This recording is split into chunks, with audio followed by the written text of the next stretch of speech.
Good evening. Today is May 27th, 2020, and it is 5:30 p.m. As a quorum of the board is in attendance via our video conference, I would like to call to order the meeting of the Central Health Board of Managers. The first item of business is public communication. Members of the public who wish to make comments during the public communication portion of the meeting must have registered with Central Health via the online form or by telephone no later than 4 p.m. today. Yvonne, did anyone register to make comments? No, Madam Chair, no one registered to make comments this evening. Thank you, Yvonne. Since no one registered to make any comments this evening, we will now proceed to the consent agenda. There are two items on the consent agenda. C1, accept report of the April 2020 financial statements for Central Health as recommended by the Budget and Finance Committee, and C2, accept a report of the April 2020 financial statements for the Community Care Collaborative as recommended by the Budget and Finance Committee. Is there a motion? I move that we approve the consent agenda items C1 and C2. I second. Manager Valdez makes a motion to approve consent agenda. That is seconded by Manager Musaitif. All in favor, say aye. Aye. Opposed, same sign. Any abstaining? Okay. Motion passes. We will now move to the regular agenda. Item number 1, discuss and take appropriate action on an interlocal cooperation agreement between Central Health and the City of Austin for COVID-19 contact tracing. John Morgan will be presenting. John? Good evening. Thank you, Manager Greenberg. Can you hear me okay? Great. Okay. Good evening, managers. Thank you for your time this evening. I'll try to be very brief. I'd like to start by just directing your attention to a support memorandum that should have been included in your packet this evening. There is not a separate presentation, so I'll speak to the memo. We are asking for action by the board on this item tonight. Specifically, we're requesting that the Board of Managers authorize Mr. Giesland to negotiate and execute an agreement with the City of Austin to assist Austin Public Health conduct contact tracing that's related to the COVID-19 testing in our community. This agreement is still in development between Central Health and the city, but because of the time-sensitive nature of the work, we wanted to move as quickly as possible and didn't want to delay presenting this to the board for approval until next month. The specific scope of the agreement allows for our staff that are available to assist the City of Austin on a part-time basis and Austin Public Health with conducting contact tracing as testing continues to ramp up. As you all are aware, Community Care has performed a significant number of tests over the past couple of months, I think in excess of 5,000, and anticipates conducting even more testing in the coming weeks. Other provider organizations across town are also ramping up their testing operations, and specifically as we start to test people who are asymptomatic and really relax the protocols on who gets tested, we expect the number of positives to certainly increase, and then each one of those positive results really needs follow-up and contact tracing in order to recommend to folks that they self-isolate or quarantine and get tested themselves as a result. Our staff have really been on standby since around early April to assist if called upon. Up to this point, the city, with help from UT Austin, has had the capacity to conduct the tracing that they've needed to. But really, as the testing ramps up, we anticipate that their current resources, their current capacity is going to be insufficient. I'd like to mention also that operationally, we plan to work very closely with Community Care and coordinate our efforts with Community Care rather than running a separate contact tracing effort. And to that end, we've recently established a jointly run, jointly led internal task force with Community Care to coordinate our approach. Finally, we do not anticipate an additional fiscal impact or financial impact to Central Health related to these activities or related to the agreement. There's also no compensation to Central Health currently contemplated by the agreement, but we're continuing to pursue reimbursement opportunities when and where those become available. I will stop there, and I'm happy to answer any questions that the members have. Any questions? Maram? Yes, thank you, Chair. Thank you, John. I appreciate it. I have a couple questions related to the contact tracing. You know, I'm a supporter of it, and I have the only way that we can combat this epidemic is by increasing contact tracing and really monitoring where these cases are to prevent further outbreaks. Now, in terms of collaboration, it just seems like the way how you outlined it, like I'm looking at Houston Department of Health, they're actually doing it. They're contracting their individual outside contact tracers. They're paying other individuals to do it. My fear is that we are taking, which is wonderful that we're coordinating with APH, but right now as things ramp up, this is going to be a commitment from our staff, and it's going to be taking them away from their daily task. I understand the importance of it, but to dedicate 20% or more of our staff to this issue, I believe perhaps there's other ways to address it, and not because we are very short-handed with our staff. So my question is, why won't APH contract other individuals, reach out to students, to community members who can be easily traced to do this work? And as you alluded to, your coordination with community care, which is wonderful, but how is it related to APH? Are you the coordinations part? So I understand your question. I believe there is within the Emergency Operations Center a task force, and I know that Dell Med is part of it, and they've been recruiting volunteers too. But John, is this something you can address? Sure, I'm happy to take a stab at that. I think the first thing I'd mention is, you know, I think our contribution here is relatively small compared to the overall effort. The City of Austin and UT Austin, the Dell Medical School, and Community Care, I think are all putting up resources to help with this. I don't think our contribution is going to be a significant long-term contribution. At this point, we've identified about a dozen Central Health staff who have somewhere between 2 and maybe 8 hours per week that they can contribute, and have volunteered to help with this in addition to their ongoing duties. So I don't anticipate an interruption to their existing responsibilities. This is something that a lot of our staff feel compelled and called to help with in our community.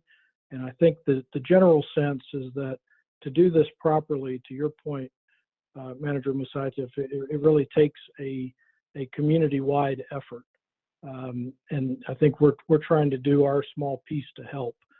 I kind of look at our involvement as almost a bridge solution to a longer-term engagement, because this is likely to last for several months and could become a very extensive effort. Each one of these contact tracing encounters is generally about a 30-minute engagement. So it is very time intensive, and I think we're trying to assist in a transitional point here. I don't know about all of the city's efforts to contract with other agencies or entities to perform this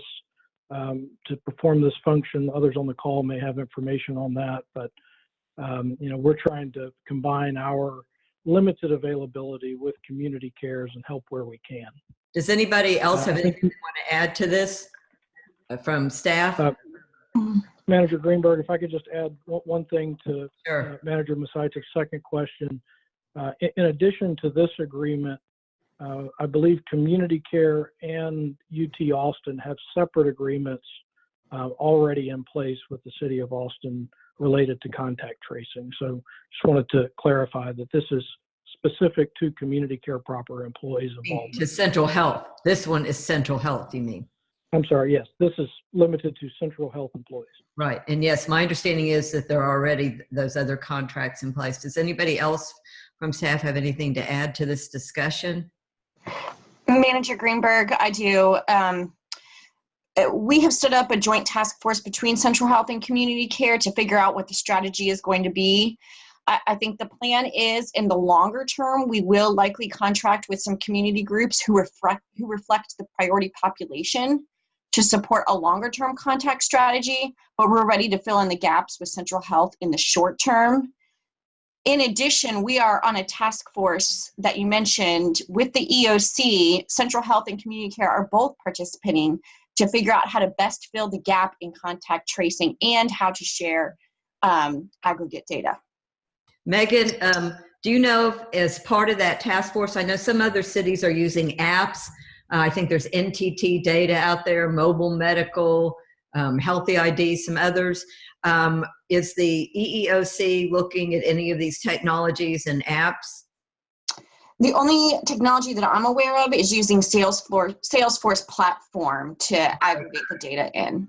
Maybe that's something you can inquire about if they're looking at any of these apps such as NTT data or mobile medical. All right. Absolutely. I'll make that request. Thank you. Anyone else? Manager Valadez.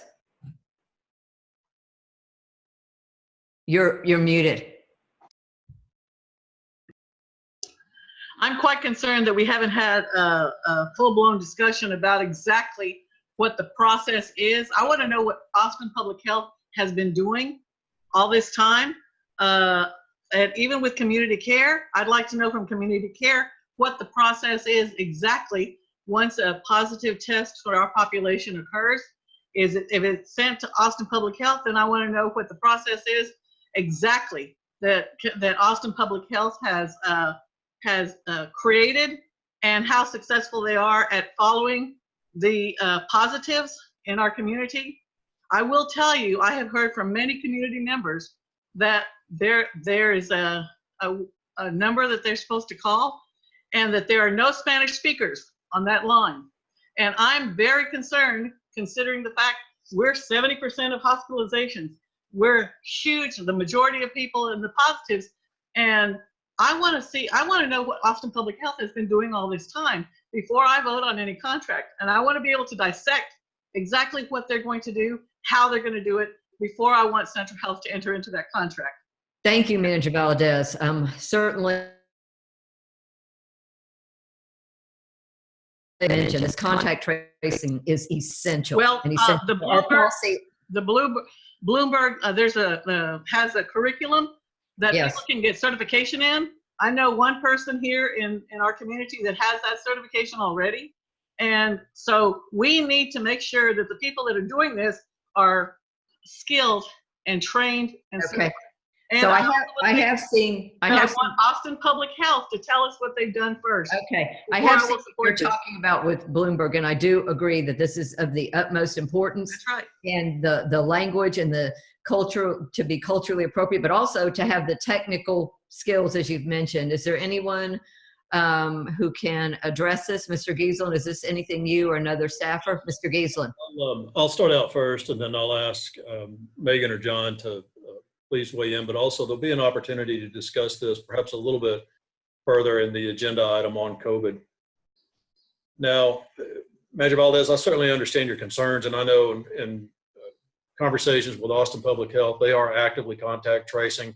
I'm personally not advised of the specific process, so I cannot answer that, but I do know that this is certainly a priority of Austin Public Health. I think, what we're asking tonight is permission to negotiate and execute something, because time is of the essence on this. And this allows this agreement, I'm advised, team correct me if I'm wrong, enables us to throw our resources in with community care and work under the deputization, and that's my term, or under the public health authority as part of this pandemic response. But second, it also enables us to have access to very important data that is necessary as part of this pandemic response, especially as it relates to the population that we serve. So I completely understand your concerns about the process, but unless other members of the team have some insight on the specific process. I think I'd like to call on Jason next. Jason, do you have something to add to this conversation? Yes, Thank you. Madam Chair. So Jason Fournier, CEO at Community Care. I think most of you guys know me. And so I think relative to our agreement with Austin Public Health as it relates to contact tracing, so we've stood up a team. That team is working in partnership with UTHA right now. The request of Community Care specifically from Austin Public Health has been that for the foreseeable future and into the future, as we build capacity, both within Community Care, in partnership with Central Health, in partnership with UT Health Austin, and of course underneath, as Mike indicated, essentially delegated authority through the health authority here for contact tracing. The request of us is to actually trace our own patients and subsequent contacts. And so that capacity, as APH is adding their own capacity, and what we heard last week is they're looking to have at least 130 contact tracers within Austin Public Health, and that's all based on CDC guidelines as it relates to per capita in terms of number of individuals who would need to be contact traced. And then additional to that is relative to our patient population. So with our partners, we're looking at being able to do that. We're not there yet. I have a team internal, and that team includes folks from Central Health, from the task force that both John mentioned and Megan did as well. And so we expect to be in a better position 2 to 4 weeks as this ramps up internally. At this time, though, coming back to Manager Valdez's question, in terms of what happens when one of our patients at Community Care tests positive, there's a couple different things. But there's 2 ways that Austin Public Health Department is notified. They're notified directly by the reference laboratory. So the reference laboratory goes ahead and has a state responsibility or requirement to notify the local health authority. So if it's a Travis County resident, it'll go to Travis County. If it's Williamson, go to Williamson. But we're talking about the vast majority of the folks that we're testing and or that are patients of ours that are testing, that are being tested, are Travis County, Austin residents, of course. We also notify Austin Public Health, and we submit what's known as a case report. So there's a standardized form at the state level that Austin Public Health uses, and that's completed. One of the things that we actually, in a conversation with APH, our teams are very effective at going ahead and not only completing that paperwork, but giving a contact number to APH to be able to reach out to patients. Subsequent, though, to that, and it actually happens either asynchronous, not usually synchronous, but we're also reaching out to our patients directly. And so before and at the same time, APH may be reaching out to individuals that have tested positive to do what they refer to as the initial case investigation. That's where they would delineate and determine who are possible contacts based on CDC guidelines. APH does that. We're reaching out to our individual patients and speaking to them in the language of their preference, and going ahead and communicating to them not only what their positive status is, but also the next steps that they need to take. I've been informed, and Yvonne Camarena, who is our Chief Operating Officer, is with us. Our staff spend on average 30 plus minutes, our care coordination staff, actually engaging with patients. Again, being very much culturally and linguistically aware and appropriate, and so providing guidance to them. What happens subsequent to APH receiving our notification of a positive, I'd have to defer to Austin Public Health in terms of what their process looks like. We don't have direct insight, but I do think the concerns being raised as it relates to contact tracing relative to making sure folks that are being followed up with appropriately that are Spanish speakers in Spanish and other languages is a concern that Community Care has. It's one of the reasons why with our partners at Central Health, we think that this is appropriate work for us to be doing. Because we're proximal to patients, we have trust within the community at large, we're able to leverage and resources, including our own, but also, as was indicated earlier by Megan, part of the process will be is to look to community groups to help with this as well, as we look at ramping up. So we see our role as being complementary and augmenting what Austin Public Health Department is doing. It is doing very well in unprecedented times, but like anything, there's always opportunities for improvement. And one of those is making sure that, as we're trying to bring in volunteers or trying to look to contract with students to help with this, that we really need to be drawing from the communities that we're serving, and community care adheres to that and buys into that, and that's the approach we're going to be taking. So please be assured as we're looking at ramping this up, that's what will happen. So I'll pause there. Yvonne, I got accurately the way that it works with our staff. I just want to make sure that I'm representing things accurately. Absolutely, and I think just the only thing that I would add is that the team completely understands the impact when a patient is notified of a positive result. And so they do take their time, and 30 minutes is the least amount of time that each of those calls take, because we understand the importance that they really know how to keep not only themselves but their families safe. And I think they spend as much time communicating about the direct patient as how they're going to keep as many of their household members safe as they possibly can. And I think because it's our care management teams that is the majority of the team making these calls, they're well equipped to understand the health equity issues that our patients are dealing with. And so they designed all of their communication around that aspect of the conversation. I have a quick question, Yvonne. Well, I wanted to add to that, though, Sure. Manager Greenberg, real quick, is that communication also is inclusive of resources that are available? Because as you very well know, concerns are lost wages. I've got concerns about rent, all of these things. So sorry to interrupt, but please. No, not at all. It's hard to know when we're not physically in the same room when conversations are complete. So thank you. The question I have, Yvonne, is when you talk about, and it relates to the information, for individuals who cannot isolate at home or wherever they are because of space constraints or other constraints, are they informed of the hotel rooms that are available where they can isolate? Yes, we give them all of the resources. And again, I think that's why I'm really grateful that our care management team was the one who really stepped up related to notifying the positives, because they know how to live in this space. So the first thing we did was look at the social determinants and get all the resources that we have available in our community. And if these are people of very low income, then am I correct in that there are ways for them to stay at these hotels where they can isolate without expense? Yes, they reach out to the City of Austin and try to coordinate wherever possible if they do not have the ability to stay home and self-isolate, or it would be detrimental to their family members. And the other patients that are benefiting from that, of course, are our homeless patients. Yes, my understanding is there are 4 lodges, hotels, and that the City Council is getting ready to line up a 5th one. That's my understanding. Okay, thank you. That's correct. And just so there's awareness, I do anticipate that we're also going to most likely start providing direct care within those facilities. Okay. Yes, I know that they're looking to have wraparound services within those facilities. Manager Musaitov, did you have your hand up? Yes, I'm ready to make a motion if you are. Please go ahead. Go ahead with your motion, Manager. Okay.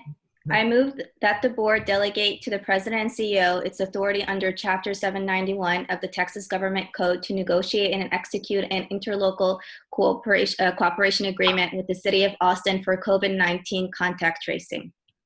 So Manager Musaitov has made a motion. Is there a second?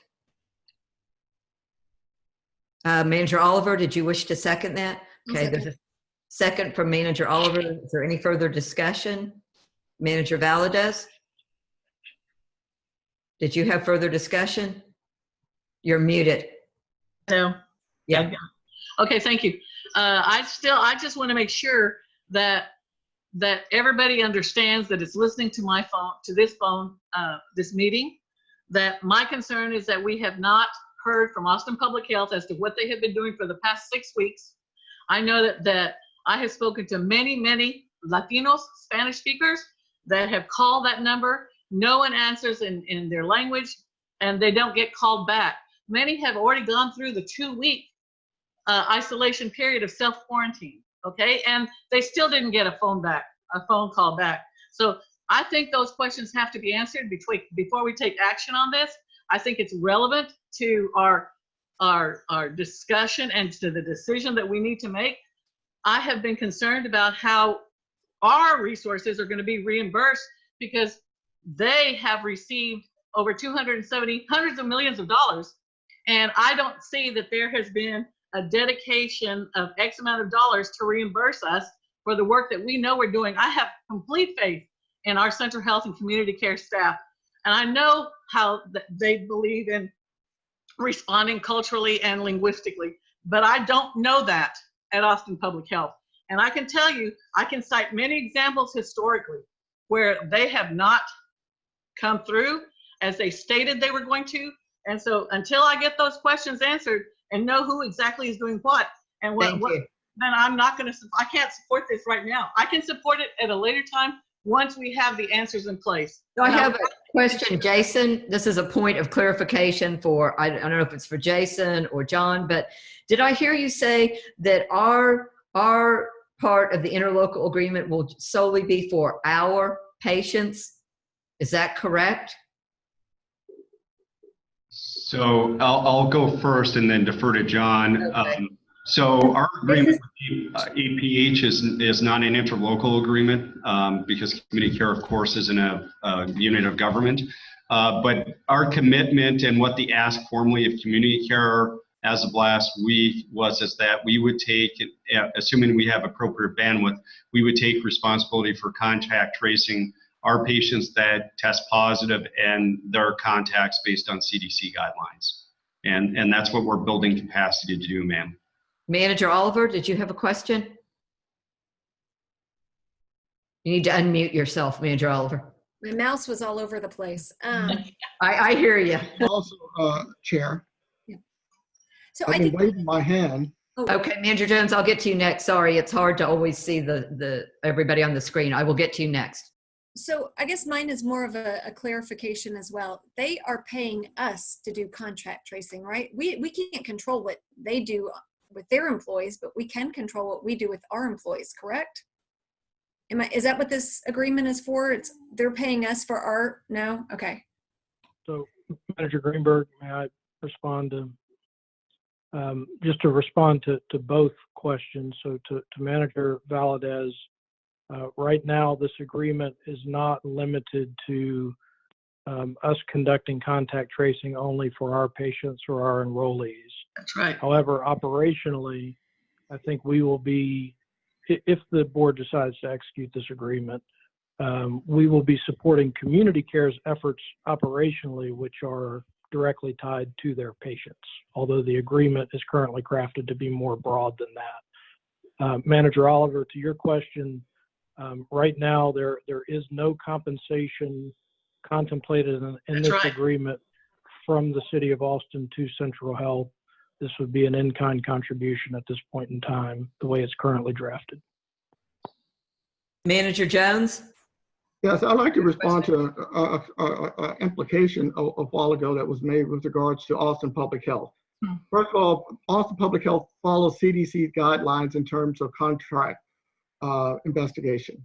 That's a national and really an international standard. And so rest assured that there are processes, steps 1, 2, 3, 4, 5 that one goes through that includes confidentiality and the like. I assure you that having served in that capacity and having dealt with this with 2 other pandemics. The second point is that with regards to cultural sensitiveness and responses to language as well as cultural sensitiveness, I'm assured that Austin Public Health has a very diverse communication team that can answer questions. Whether they do it all the time, probably not. I don't think any part of the City of Austin or any part of Central Health is always that responsive. So I would disagree that that is necessary any more of a major issue with us as it is, and with them as it is with us or any other public agency. Thank you, Manager Jones. Is there anyone else who has a question or comment? Yes, Manager Zuniga, please unmute yourself. I know that the School of Medicine is doing their contact tracing, and they are using translators, and that most of the calls come out with use of translators. And the call takes a little bit longer, but they're having no problems with that. Okay, anyone else? Okay, seeing no other comments, we've had a motion and we've had a second. So we will move forward with this item. All in favor, say aye. Aye. Aye. Can somebody, 1, 2, 3, I'm looking for a count. 1, 2, 3, 4, 5. Do I have that correct, Holly? I see. I'm just going to name people because it's Yes, easier. please. Let's call names. I think we need to. So I saw Dr. Zamora's hand. Okay. I saw Dr. Bell's hand. I saw Manager Oliver's hand. I saw Manager Zuniga's hand. I saw Manager Jones's hand, and I saw Manager Musaitis' hand. And of course, you, Chair, I saw your hand as well. Okay. So all opposed, same sign. Okay. Any abstaining? Okay, so we have 1 opposed, Manager Valdez, and I don't see any abstaining, so the motion passes. Thank you. Can we get a copy of that final contract, please? Yes, ma'am. I appreciate that because I'd like for us to be able to look at it. Of course. Okay, we're going to now move to the next items on our agenda. Agenda item number 2, discuss and take appropriate action on the annual performance evaluation of the Central Health President and CEO for the period of June 2019 through May 2020. And also item number 3, discuss and take appropriate action on the employment contract for the Central Health President and CEO. We will take these up in closed session. I announce that the board is convening in closed session to discuss agenda items 2 and 3 under Texas Government Code Section 551.071, consultation with attorney, and or Section 551.074, personnel matters. Members, it is my understanding that we have been given a separate link. We all should have been emailed to get on for this closed session. So everyone needs to go down to the leave meeting and leave this meeting. You must actually leave it. And then we need to go to the link for the closed session, and I will see you there virtually.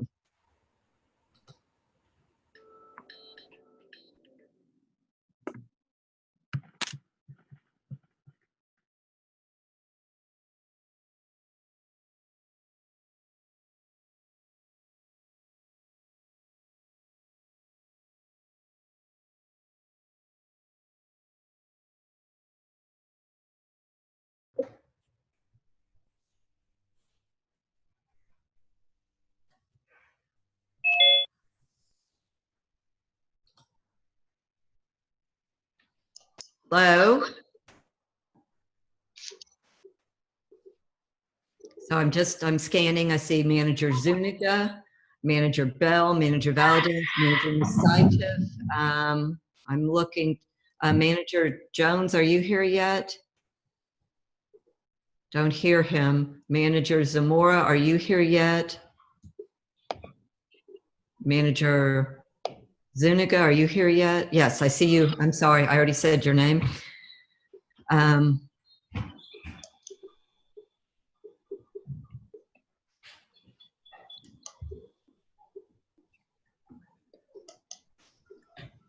The one I don't see is Dr. Samora.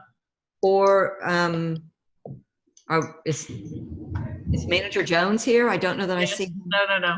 I saw Dr. Bell. Yeah, I don't see Manager Jones or Manager Zamora yet. Holly, do you? Or Perla? I don't see Hello them. there.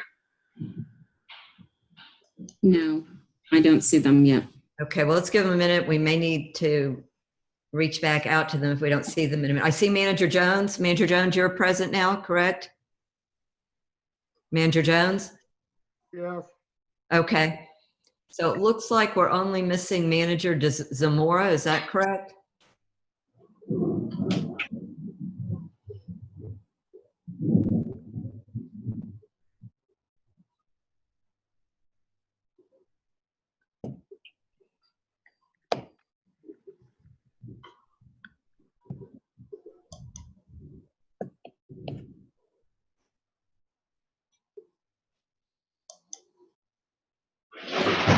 Manager Zamora, he's probably on the phone. I see some phone numbers here. Manager Zamora, are you with us?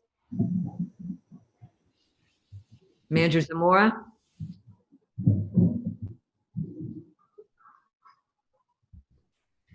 Brianna or I will check with him just to make sure he's not having any Check with him. He joined us by phone when we were in closed session, so I'm trying to see if one of these phone numbers is him, but I don't know. You want to check with him quickly? Yes, we're checking with him. Okay. It's storming where I am, Yes, here too. so hopefully we won't lose the computer. I know.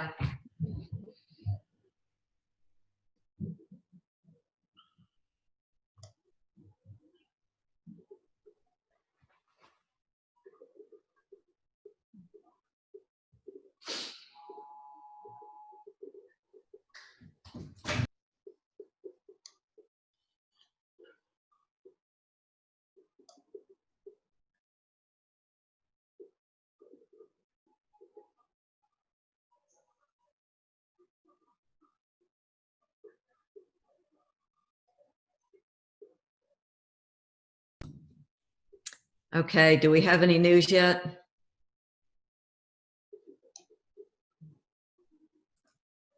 No news yet. Okay, manager, should we proceed? I'm thinking we should.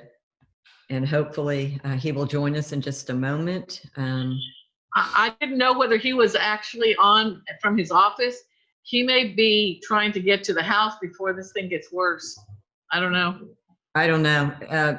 Perla, were you able to was anybody able to make him? Brianna is reaching out to him, but we don't have an update yet.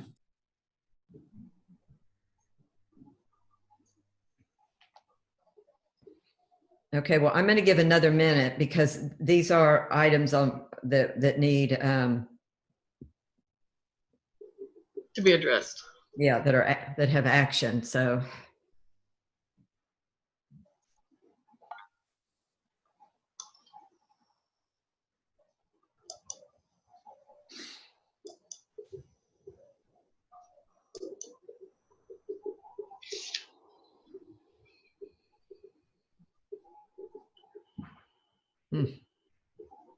just got a little chilly.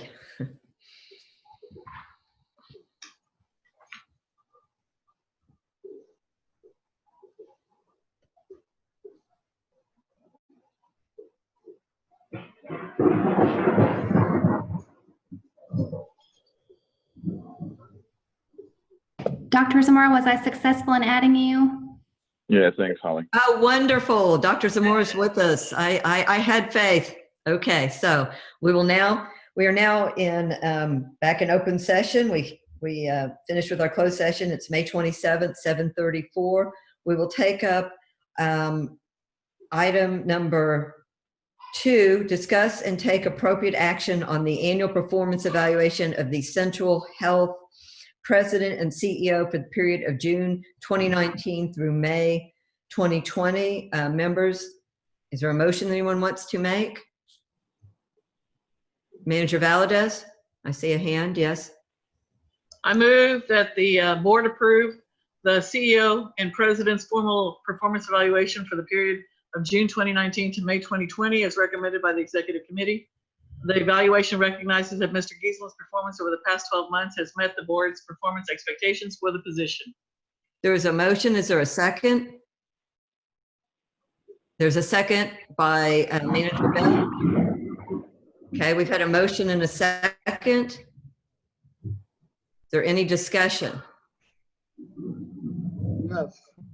Yes, Manager Jones. I want for the record, it be noted that I decided not to submit evaluation because I do not feel the tool that we use would be adequate to truly evaluate the CEO or any CEO, given the nature of our operations in our enterprise. It is my hope that at the next evaluation that we take the time necessary to incorporate both community and partners in our evaluation. And so therefore I will not be pleased with the process that we went through, but it is what it is. And so I just want to note that for discussion purposes. Okay, thank you, Manager Jones. Is there any other discussion, members? I'm looking for hands or speak up. Yes, Manager Musaitis. Thank you, Chair. I believe the evaluation that we did was within what we had agreed with our CO. I know some board members may not be content with the process that we did, but in the future, I know we will consider different tools, but at the meantime, for what evaluation that we had set forth for our CO, it met our expectation. My expectation, I just can only speak for myself. Thank you. Okay, any other members? Any other, I'm looking again for hands or voices. I'm not seeing any. Am I missing anyone? Call for the question. Okay, there's been a call for the question. So all those in favor say aye. Aye. Opposed, same sign. Okay, any abstaining? I see one abstaining. Manager Jones is abstaining. Let the record reflect that, please. So the motion passes. Okay, thank you, members. Thank you, everyone, for your hard work. Thank you, Mr. Giesland, for your hard work. And thank you to all the staff and members of the board who were so thoughtful and dedicated in this evaluation, each and every one of you. Thank you. We'll now move to item number 3. Discuss and take appropriate action on the employment contract for the Central Health President and CEO. Is there a motion? I move Manager Valadez. that the board maintain the employment contract between Central Health and its president and CEO, Mike Giesland, as is, and as recommended by the executive committee. There's a motion. Is there a second? A second by Manager Bell. Okay. Is there any discussion? Okay, seeing none. All those in favor say aye. Aye. Aye. Aye. Opposed, same sign. Any abstaining? I abstain. One abstain. Manager Jones, please reflect that in the record. Okay, the motion passes. Thank you again, members and staff, for all of your important input.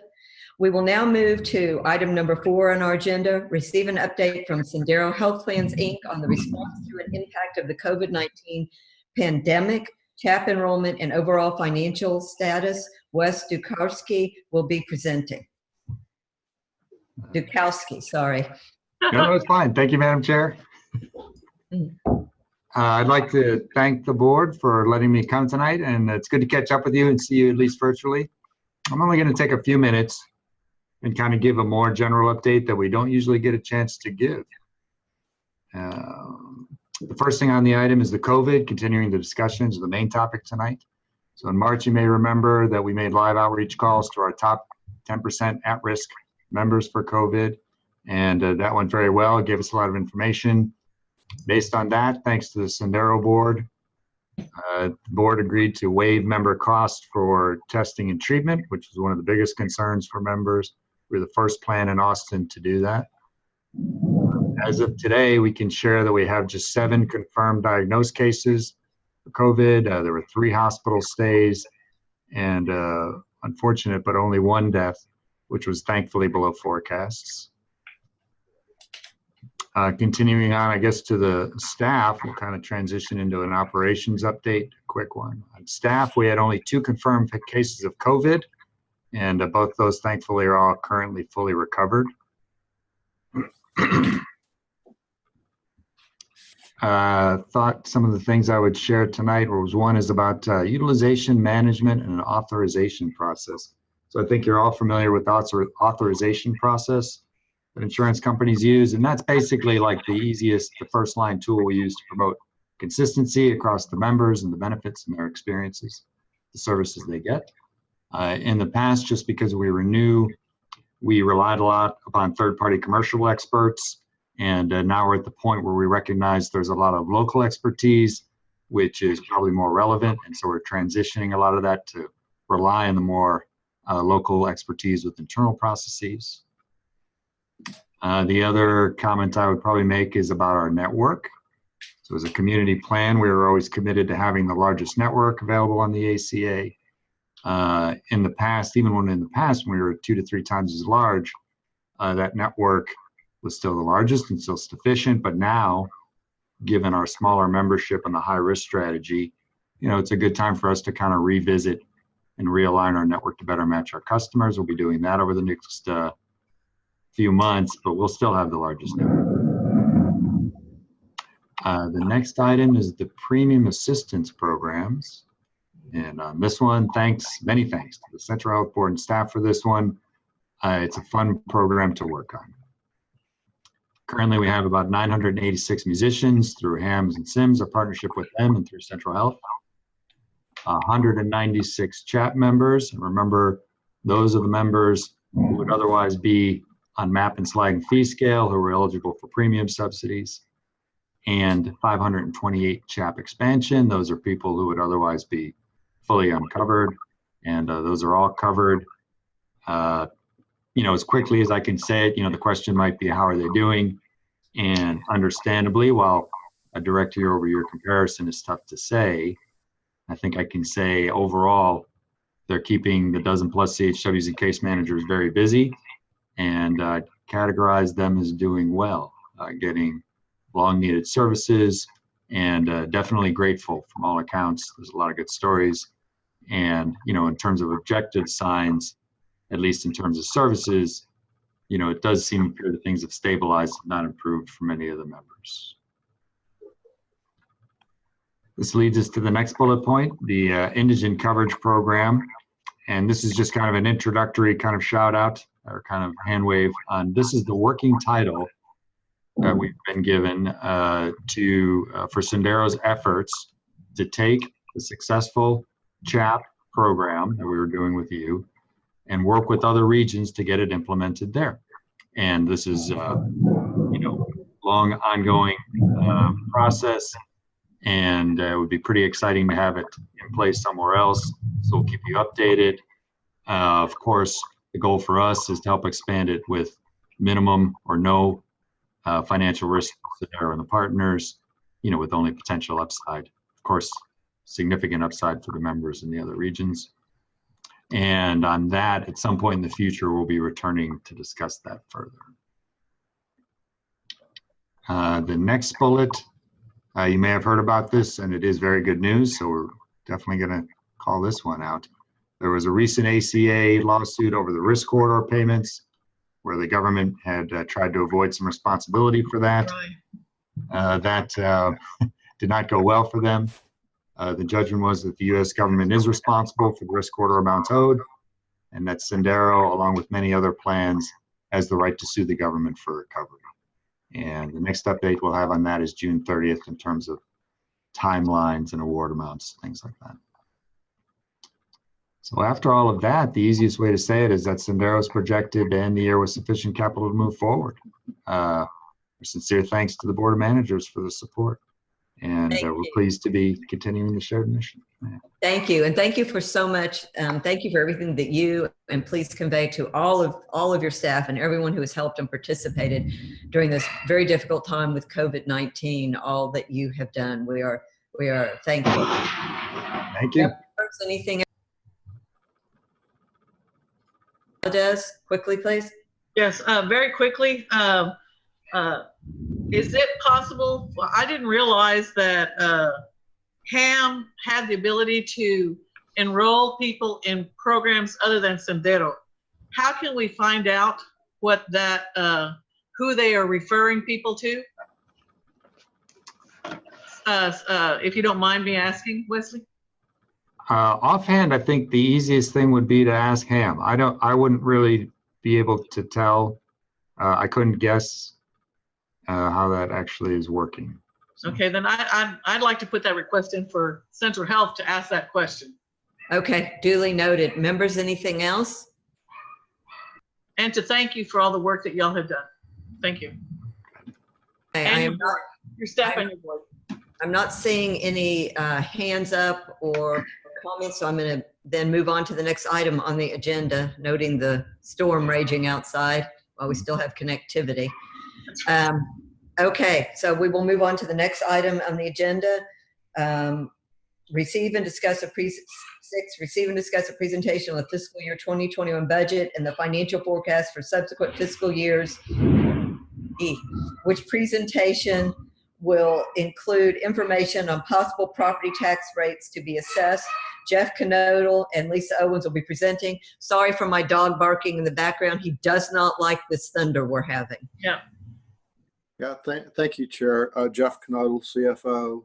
Lisa Owens will also be doing a lot of the presentation. I'm going to kick it off, and I'm glad my dog isn't barking because I don't like thunder either. So this kicks off our fiscal year 2021 financial forecast. As you see in the title, we have done a 7-year forecast consistent with last year. And we just are looking out at a longer period of time just to make sure that we see the trends that we want to see in that 5 to 7 year period. So next slide. Financial forecasting, just some real basics related to why do we use this tool.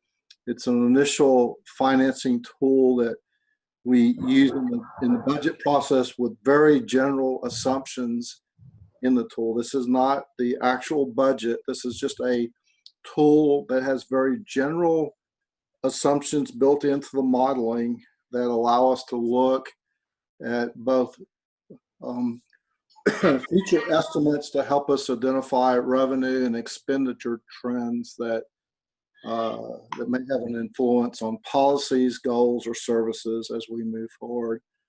It also allows improved decision-making and maintaining fiscal discipline and delivering essential services. So you might ask, after all this, what does it really mean? It really allows us to look at long periods of time to avoid stating, to making this statement. If I only would have known that was going to happen in the future, I may have done something different in the present. So in reality, you could even look at some of the tables, and we'll get to the tables in just a second, the forecast tables, and you could possibly even conclude that Central Health could be adequately funded for fiscal year 21 at a lower tax rate than it might need to sustain over a longer period of time. It also allows us to move a little bit more smoothly over a period of time to react to certain events. And I think we've shown that in previous years' forecast. For example, the discontinuance of the Deseret program was an event that we looked at over time and made appropriate adjustments to the tax rate to accommodate the discontinuance or the end conclusion of that program. Next slide. So how does this apply to Central Health specifically? It allows the Board of Managers to align strategic objectives with the financial resources that Central Health would have over the forecast period. It also assists with financial planning of risk or events that help mitigate volatility in healthcare financing, and we've seen quite a bit of that. Given some of the volatility and the changes in some of the proposals in healthcare financing, in addition to some of the risk, what you will see that Lisa will get to here shortly is that we're recommending that we revise our reserve target level from 100 days to 120 days of cash on hand. So you'll see that as a change from previous years.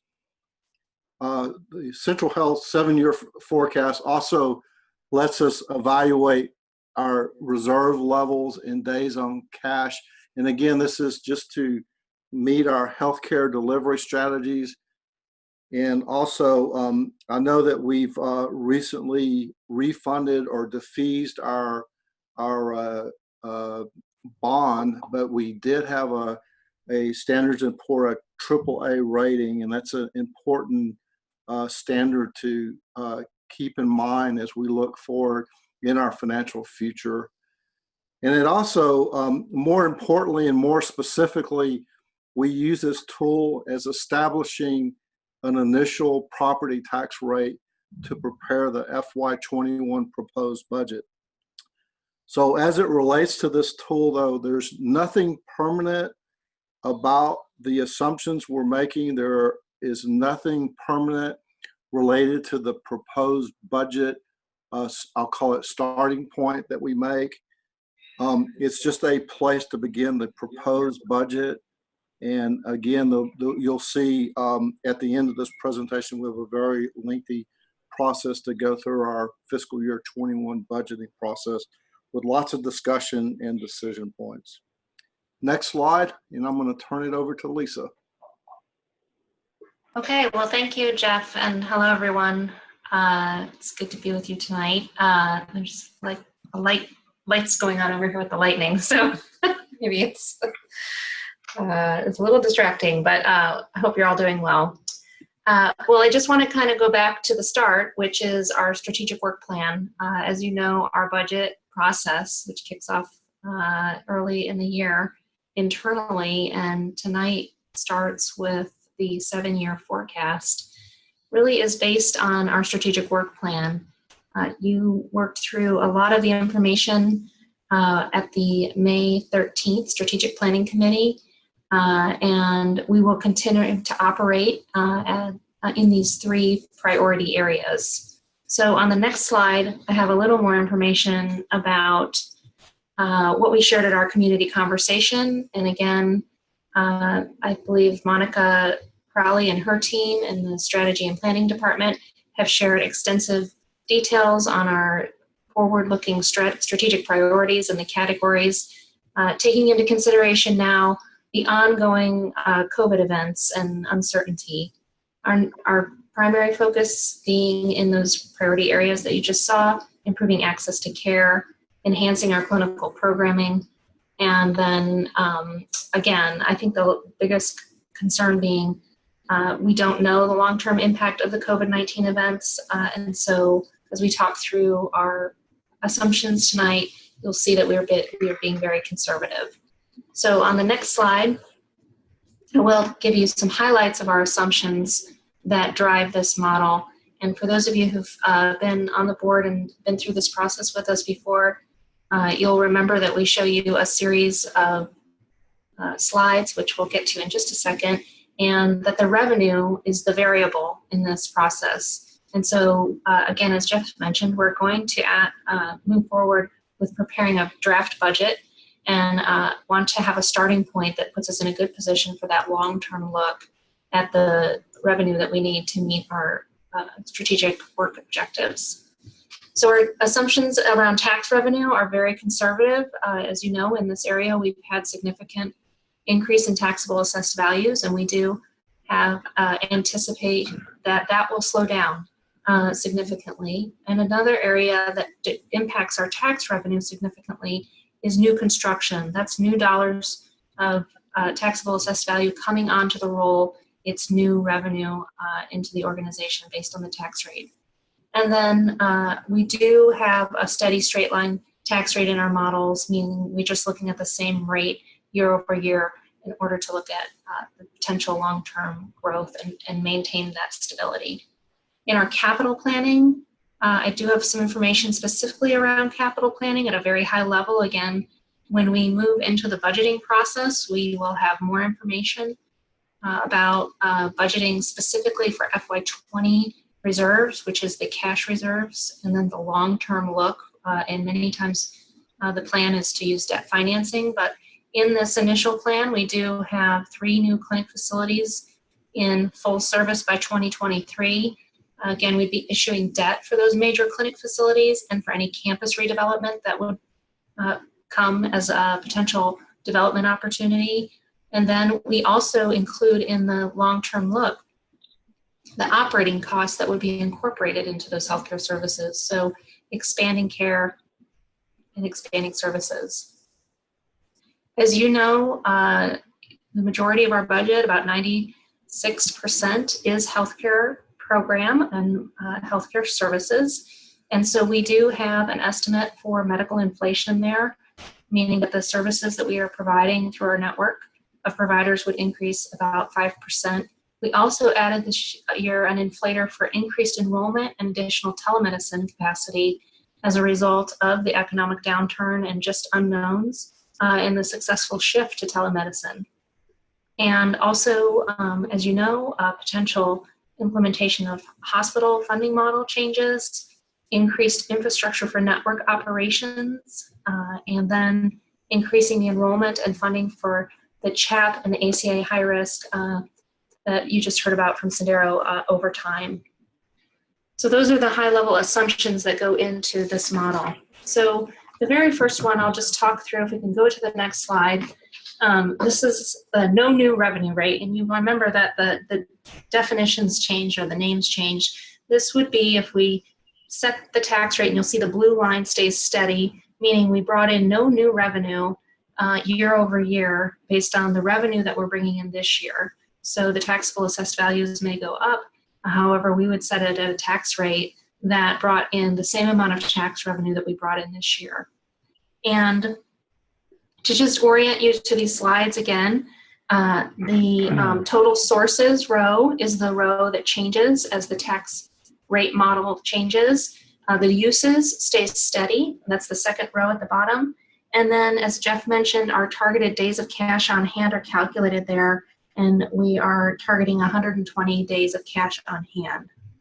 So you'll see by having a no new revenue rate over the next 7 years with the increased growth in expenses or uses of funds would put us in a very precarious position. So we just like to start with that as a framing of the model. The next slide looks at, we started this year, we have 4 models, 5%, and this is 5% over the no new revenue rate. And just to recall, so everyone remembers, this year in the current budget year that we're in, the rate was set at 6.9% over the no new revenue rate. So this shows a slow and steady growth of revenue and total sources. You'll see that blue line is the sources, but you'll also see that our long-term total uses, we never have more sources than uses. So there's a slow drain on the reserves over time. In the next model, if you can go to the next slide, which is 6% over no new revenue, you'll see that we do get in a much better position, and towards the very end of the 7 years, we have the sources and uses, the red and the blue line crossover, and so that we have slightly more sources than uses. And this model does show that as we move forward throughout the upcoming years, that we would be at about 80 days of cash on hand, and we do steady out and start to see that upward trend. And you'll recall that we do like to see the upward trend towards the end of the model. Again, there's a lot of variables in this over 7 years that would change, but ideally we would get to a structurally sources and uses sound area and more of an upturn in the reserves. So the next model is 6.5%, so just a little bit more, but the compounding effect of that you'll see does get us to the days of cash on hand, which is that last row. It does get us to more ideal position given the volatility and risk in healthcare right now. And so FY24 and 25, you'll see the days of cash on hand starts to stabilize a little bit, and then you start to see that increase to 122 days estimated in FY27, and we're achieving that target. And then the last is just to show you 6.9% again. This is what we set the tax rate at this year, and that's on the next slide. And that puts us in a position of well over 120 days and at a much stronger cash position throughout 23, 24, and 25.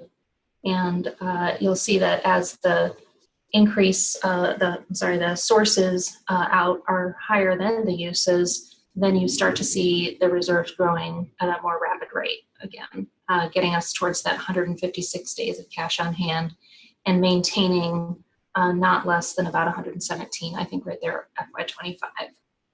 So those are the scenarios we wanted to talk through tonight. As I mentioned on the next slide, I just have a high-level overview of our long-term capital planning. So this is very high level. As you know, we did put in, as I mentioned in the assumptions, we did put in an estimate for 3 new clinical locations. 1 larger clinic location and 2 medium-sized clinic locations. Very high-level estimates at this point of potential land purchases or clinic structures, just to show that that would be in FY21 and 22 significant investments. Some of that would be using cash reserves, and some of it would be issuing debt. In the campus redevelopment, we do know that we do hope that the Red River realignment is moving forward, and that would be through our reserves. And then, we're using to be determined, TBD, in those out years. As projects come forward, those discrete projects would be brought to the board and presented for approval. But at this time, there are many unknowns. And then the last row is just the other capital projects. This does include the continuation of the implementation of the EHR transition, other technology purchases, as we are becoming more technology-based. We have more larger investments as an enterprise in technology, and then facilities improvements on our existing facilities as opposed to developing brand new facilities. So again, very high level look. There will be a lot more detail presented in the budgeting process, but I wanted to kind of talk through the long-term dollars that we had mapped out in this process, and that would be incorporated into the assumptions of the models that you just saw. So I'm going to turn it back over to Jeff, as he's going to take over and talk a little bit about our exemptions on the next slide and wrap things up. Yeah, thank you, Liz. So on this table listed are our fiscal year 20 exemptions for both, for all the taxing jurisdictions in Travis County. So what, just to recollect, sorry, I'm getting a lot of feedback here. Can everyone who's not speaking please mute? Yeah, thank you. So this is a table that shows our current property tax exemptions, homestead exemption over 65 and disability. Our homestead exemption, which is you have some variability. The state allows some variability in local exemptions. The homestead exemption can be granted up to 20%. And so you'll see both the county and Central Health are at the maximum rate of 20%.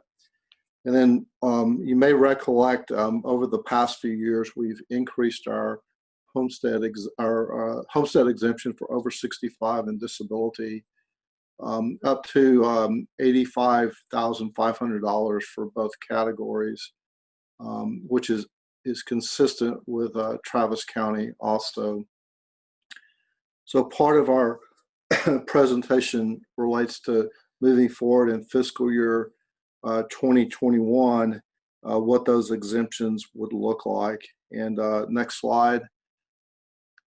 As we start wrapping up, staff's recommending that Central Health maintains our current exemptions from fiscal year 20 into fiscal year 2021, which again would be the maximum homestead exemption allowed of 20%, and then retain the disabled and over 65 exemption to $85,500. Also, based on the tables that Lisa presented, staff is recommending that we prepare the proposed budget, the fiscal year 21 budget, at a property tax rate of 6.5% over the, I think it's a no new revenue rule or rate. Sorry, it'll take me a little while to get used to that. But so what you saw in the tables, you saw some trends, some long-term trends especially around the reserves. Knowing that in the mid period of our 7-year forecast, we expect to see some additional expenditures as both new clinics come online, and we're picking up the operational cost of those new locations, in addition to the discontinuance of the Deseret program, and not assuming that any comparable plan comes into place that at this time that would continue to supplement the uninsured population that we serve. So in other words, that program goes away and nothing comes to replace it that's in the same format or serves the same population as it currently does. So based on the trends and the targets that we've established on the days of cash on hand, staff is recommending that we prepare the fiscal year 2021 proposed budget at the rate of 6.5%. Next slide. We have a couple slides coming up that talk about the fiscal year 2021 budget timeline. This slide is not extremely detailed, but it just kind of shows the process over the next few months.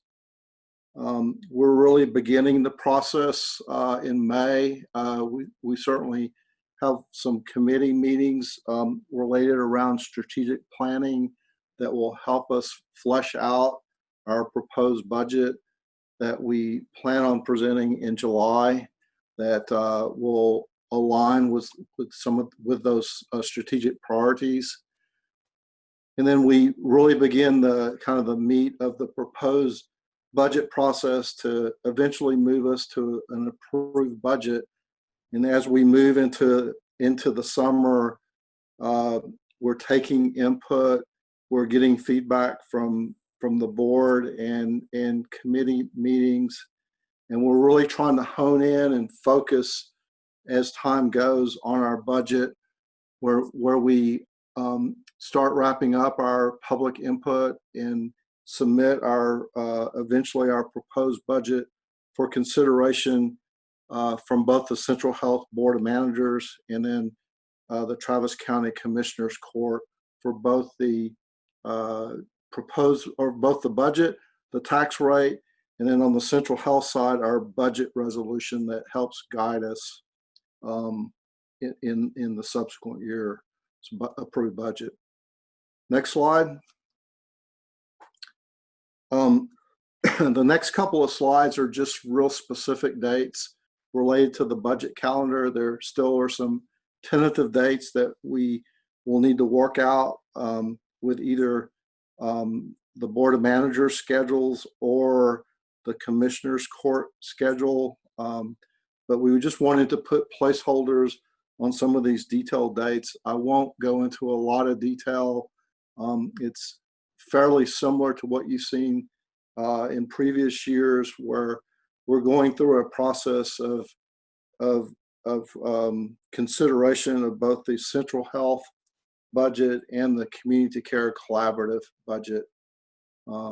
So in this slide, and Brianna, if you'll go to the next slide, show some of those dates, where we're eventually ending on the 22nd at the Travis County Commissioners Court for submitting a request to approve both the Central Health budget and the tax rate be adopted for fiscal year 2021.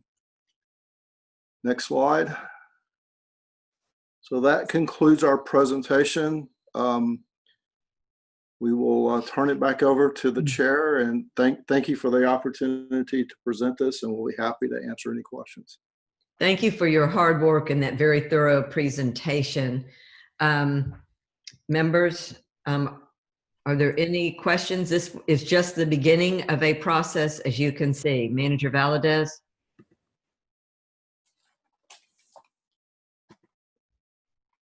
You're on mute, Manager Valdez. Please unmute yourself. Manager Valdez. Still on mute.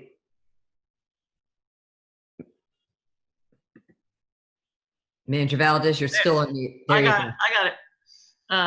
I couldn't get to the big screen because of this. So I like the idea of keeping our tax rate at 6.9% as opposed to 6.5. I do believe that we need to be better prepared for what I do believe can be, if not a second wave of COVID, maybe something else, and we need to be prepared for that. I also understand and am fully aware that DSRIP will end, and we also have there may be some other initiatives that we need to do, that I need to implement in order to make sure that we close those disparities gaps that we haven't even talked about, but we need to have the money in place to be able to do that. So I personally would like to see us plan on at least if you're going to do 6.5, we'll do 6.9 also, because I truly believe that as the other governmental entities, our hands are held at the legislative session. I know that there's going to be some legislation being implemented, or rather recommended, that will call for more tax, I guess. Limitations. Limitations, yes. Limitations and rollbacks. I want us to be able to be prepared to Thank you, step Manager. up. Thank you. Anyone else? Managers? Any other questions or comments? I'm trying to look for everyone. If I don't see you, just speak up if you have a question or comment. If not, we will conclude this item. It's certainly the 6.5, I would say, looks very reasonable given the known unknowns and that we need to plan, and also looking out at our revenues and expenditures and our need to have reserves. Managers, anything else before we move to the next item? Okay, then we will move to the next item on our agenda. And thank you very much, Jeff and Lisa and everyone else who I know, other staffers who are working on this information and who will be working very hard, as you have been and you will continue throughout this budget process. Thank you. Next on our agenda, 7, receive and discuss updates on the Central Health Enterprises responses to the current COVID-19 pandemic, including changes in healthcare and administrative operations, coordination with local disaster response efforts, data from community care testing sites, and related fiscal issues. We have quite a few people presenting, and managers, I would ask that you hold any questions or comments till the end of the presentations. So I believe, are we starting with Mr. Giesland, and then Megan Cermak, Ted Burton, Kit Abney Spells, Sarita Clark-Leach, Jason Fortier, and Yvonne Camarena will be presenting.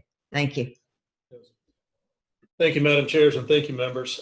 Tonight, we will provide a COVID update in terms of what is different from the prior update. We're not going to go back over previously reported information.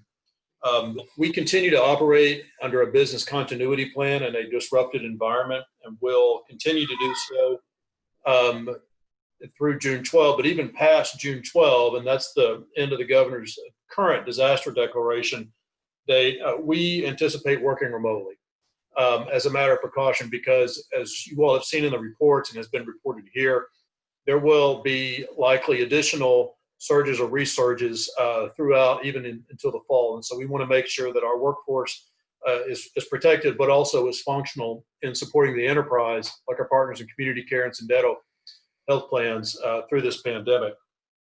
Second, and I think the some of the reports that you'll see tonight, they show our true strengths of the enterprise and how we're supporting community care and others, as well as task forces in the local community response, but we're being very smart about how we use our true strengths in support of these efforts. So I think it's a good report that you'll receive tonight. And again, I want to commend staff and all the leadership, and Jason and your shop, Wes, for really putting their shoulders behind this enterprise-wide effort. So with that, I will turn it over to Megan.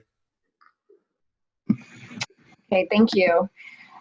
So I'm just going to focus on how we have plugged into the larger community disaster response, However, keeping in mind that supporting community care is still our most critical priority. Our most recent efforts have concentrated on how to best support testing and contact tracing, both with community care and the larger EOC planning efforts, but we discussed this at length at the beginning of the meeting, and I understand there will be a lot more information to come and be presented at the board. As for updates on the other task forces stood up by the EOC, first I'll begin with the alternate care site task force.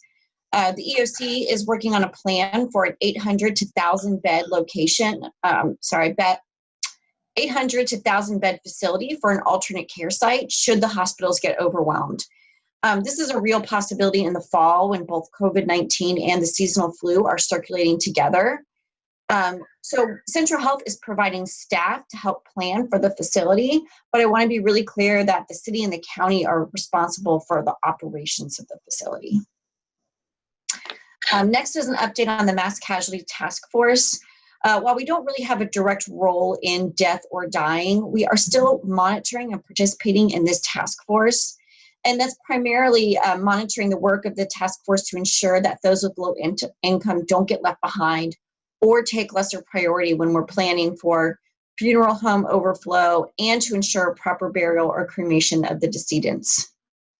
And then finally, an update on the Social Service Task Force, which we continue to monitor and look for ways to support their work. And I will turn it over to the next speaker.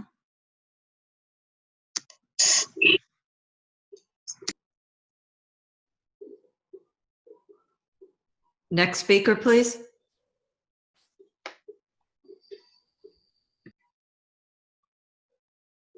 Are we having technical difficulties? This is Ted Burton. I'm Vice President of Communications. Can you hear me? Great. We can hear you now. Great.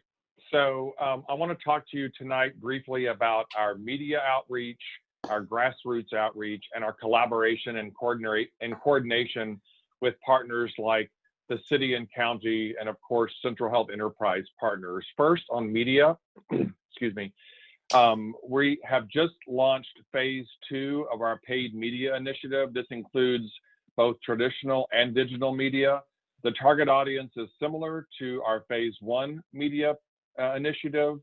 Travis County residents up to 200% of the federal poverty level, with a strong emphasis on the Latinx community and the African American community based on the higher positivity rates that have been reported by community care. We are also focusing on low-wage workers, for example, construction workers and the recently unemployed. The media initiative includes radio, print, digital, so online advertising, and paid social media. Next slide, please. Just a couple of examples of some of the creative. This is a new online digital banner that's now in market. Of course, everything we do is in English and Spanish. But the theme of the messages are protect yourself and protect your family. We continue to talk about how and where to get tested, how to stay safe, both on the job and at home, and of course, promoting the coronavirus hotline, COVID-19 hotline, and our texting platform where you can get more information. Next slide, please. This is just a sample of the Facebook advertising that's in market now. Again, English and Spanish with a protect yourself and your family and get tested message. Next slide. Just briefly, this is a bird's eye view of the media initiative. I'm happy to discuss this in further detail either tonight or at another time, but you can see both what we're doing on television, radio, online, paid social, and print. And then it's divided up between Spanish-speaking audiences and the African-American population. And for this particular piece of the media campaign, we have a 2/3, 1/3 split, 2/3 Spanish language, 1/3 English language. Next slide, please. We are also working closely with our partners, so regional coordination. So for the paid media initiative, we've worked with the City of Austin, and of course, all of our media is co-branded Central Health and Community Care. But we met with them to make sure that our media initiatives are complementary. And so we are doing tactics that they're not doing and vice versa. And the biggest difference is that we are singularly focused on our patient population, whereas the City of Austin's paid media initiative is for the general market. We are also coordinating with the Latino Task Force, the City of Austin Equity Office, and then immigrant serving organizations, just to make sure that our messages are aligned. And they are, the City of Austin is actually turning to us to create unified messaging around testing and staying safe and prevention for vulnerable populations. And so our team is coming up with messaging specifically for the Latino community and the African American community. We'll be sharing that with our partners, and then we all work together to refine the messaging and make sure that it resonates. We had a call this week that Dr. Escott joined, and this was something that he is also asking for. Next slide, please. And then some of the communications and outreach strategies that are in progress. We are working on a video series with messages that will be delivered by Latino community leaders. And so that is in progress. We've had support from some of our partners like Latino Healthcare Forum as we begin to put this video series together. We are also working on a small business and faith-based outreach initiative. And so we are going to be compiling, I'll call them toolkits for now, that we can send to, or we will actually deliver to small businesses and faith-based organizations. The toolkits will include flyers, many that have been pre-produced by Community Care in the city, posters that can be displayed in businesses. And so the contents of this toolkit are designed both for the employer or the business, but also for perhaps their employees and their customers. And there's a list of the types of businesses that we'll be focusing on, and we are developing that list now. Next slide, please. And then finally, we'll be looking at more paid media options moving forward. Again, always making sure that we're working closely with the City of Austin. So some of the things that we'll be exploring include gas pump toppers, specifically in communities that have a lot of low-wage workers and perhaps construction workers as they're going to and from the job, transit advertising, billboards, spots on Univision. So we'll be talking to them. And then we want to do more direct mail. As you know, I've reported on that before. We've done a series of 3 direct mail pieces, and now we'll be looking to do more iterations of that. And then finally, we are also looking to stand up a phone bank so we can continue those phone calls to our MAP and MAP basic patients that may fall in that digital divide. I believe we've made around or more than 1,000 calls and 600 connections, and then also making calls to small businesses, nonprofits, and partners. Finally, I'll wrap up by saying, speaking of collaboration and coordination, tomorrow there's a press conference that will be hosted by the mayor and Judge Eckhart, and our own Dr. Zamora will be part of this press conference. They asked that we provide a Spanish-speaking medical authority. There's no one better than Dr. Zamora. And this press conference is going to talk about risk-based guidelines, essentially stressing that we must keep new hospitalizations to less than 20 a day, or they'll have to look at some of these reopening guidelines that are taking place now. And so that press conference is tomorrow at 1 o'clock, and Dr. Zamora will be part of that. And with that, I will hand it over to the next presenter. Thank you. Next, please.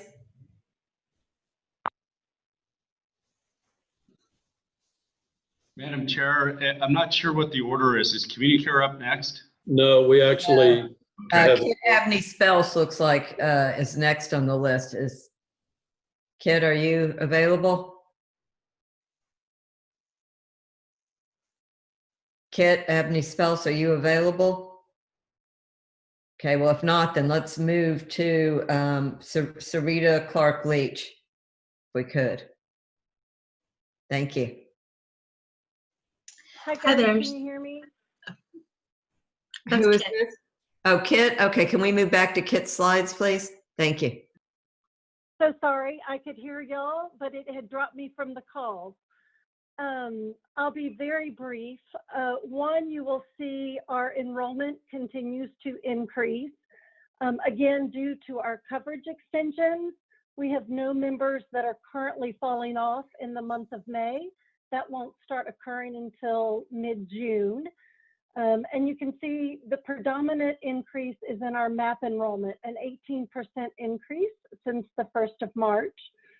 And then I did want to briefly share with you an update on our online application. It seemed to be a way to provide an outlet for folks outside of our regular business hours. Our phone applications are still predominant, but we are seeing an uptick with 31% that are submitting on weekends or after business hours. I've included also the top zip codes. And then also wanted to share that 31% of the applications that are coming to Central Health are through the online process. The rest are phone or through our partners. Next slide. And then this just gives you a sense of those coverage extensions and the drops that we will start to see. So as I said, June is when the first group start expiring, and you'll see we have a large uptick in July and August because these were the folks that were naturally going to expire in July, plus those that had been extended. So I've warned the team, we've got lots of work ahead of us for a couple of months. We are sending out renewal letters to all of our members, encouraging them to start the process early so that they don't experience any gaps in coverage. And that concludes my presentation. Thank you. I think Sarita Clark-Leach is next. Sure. Hi, so I'm going to be presenting just our findings this week when we looked at Travis County-wide confirmed cases and as well as our zip code level data. And so for the first time since we've been measuring doubling time for the number of confirmed cases, and we've been doing that since April 6th, we've noted that there wasn't a significant increase in the number of days in doubling time. So that's not a good thing. That's we want doubling time to increase because it means that the rate of infection is slowing rather than speeding up. And we did note that there was a decrease in doubling time in terms of days. It wasn't significant, not statistically significant, not meaningful, but again, you know, it could represent either a plateauing of that slowing of the rate of infection, or it could be a reversal. It's too early to tell at this time, and we'll know more as more data come in. And it would be interesting to see if contact tracing reveals that this was in any way related to the relaxing of those mitigation efforts by APH. And then also looking at the county-wide race ethnicity information, we see that Latinos, Latinx, and Hispanics are still disproportionately impacted by the disease, is you know, we've all discussed. And these are some of the data points that were reflected on the APH website in terms of hospitalization rates, infection rates, and death rates. Next.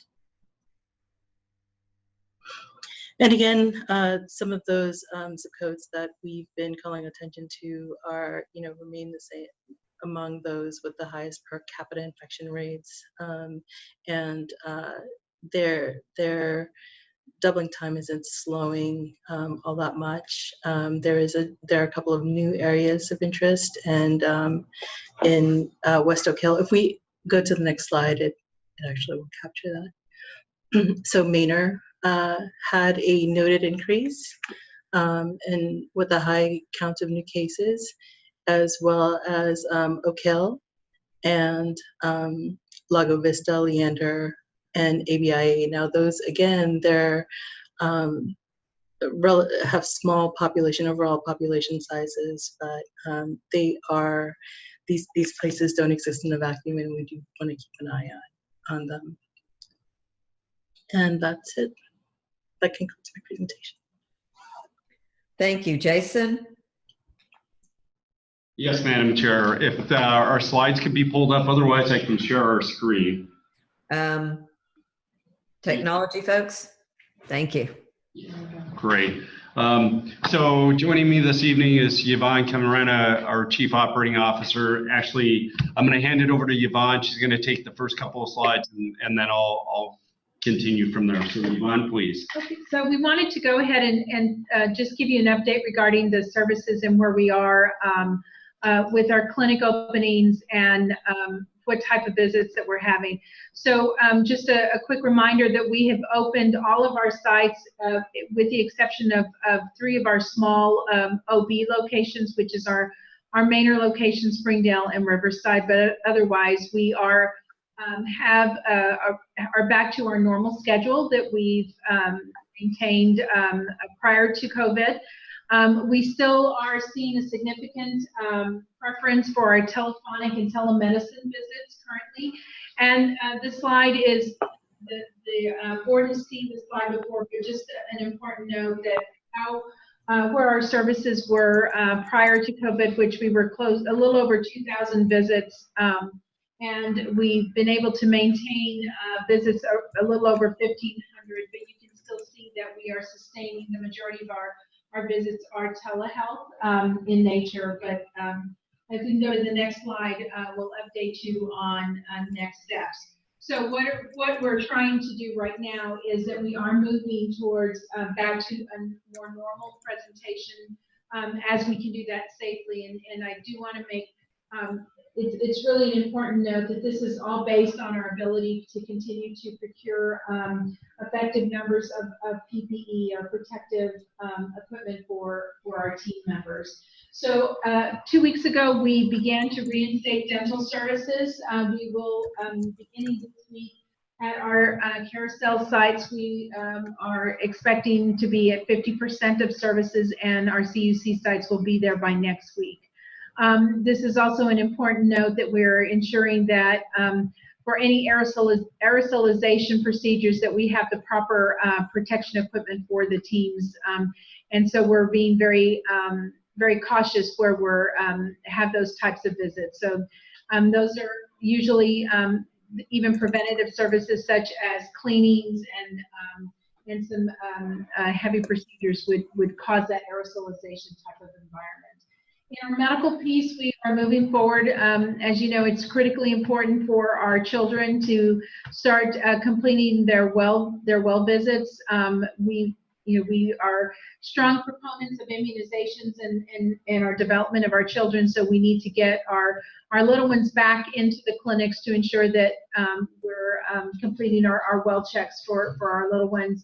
We also are bringing back our preventative services, our population health services, mammographies back online, and retinal screenings are back online. So we're performing our diabetic eye exams.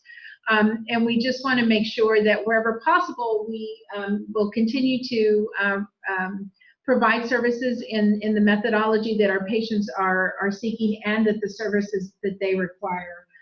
So hopefully up next, you'll start to see continued restoring of our face-to-face visits. If you can go to the next slide for us. And then we did also want to provide you a quick workforce update. Of our 12 employees, again, as we reported previously, the majority of our, all but one, we can connect back their exposure to opportunities that were not at our clinic site. So this goes to tell you that we continue to have a very strong program as far as screening individuals before they're coming into any of our health centers. We believe that our testing programs will continue for the next 6 to 12 months. We are hiring additional staff to support our testing sites as well as managing our hotline phone lines for our programs. But obviously, as we take every opportunity to discuss PPE, we continue to maintain stable numbers, but we will continue to very, very closely monitor as we continue to increase the number of services that we have at our sites. So I'm going to turn it back over to Jason so he can talk about the status of our testing programs. Yeah, thanks so much, Yvonne. So this is a great graphic, everyone, and good evening again. And it's our pleasure to go ahead and provide an update as it relates to just not where our services are and where they're heading as we're continuing to restore as safely as possible. Well, not as safely. That's a requirement and top priority. At the same time we're doing that, our testing initiatives continue to, not only do they continue, but they expand. I think a couple of weeks ago we reported with the partnership with Centene Corporation, which locally owns as a subsidiary of Superior Health Plan and Quest Diagnostics. We were able to secure an additional 1,000 tests, which takes us to roughly about 1,500 tests a week that we're able to go ahead and provide, and up to 1,600 total, because we had a baseline of 600 before the 1,000 were added. What you're seeing here is really a week-by-week trend. So you go back to mid-March, you can see, there were relatively few tests done in totality, less than 100 mid-March. And then you get to the last 2 weeks, which is updated information for you as the Board of Managers of Central Health.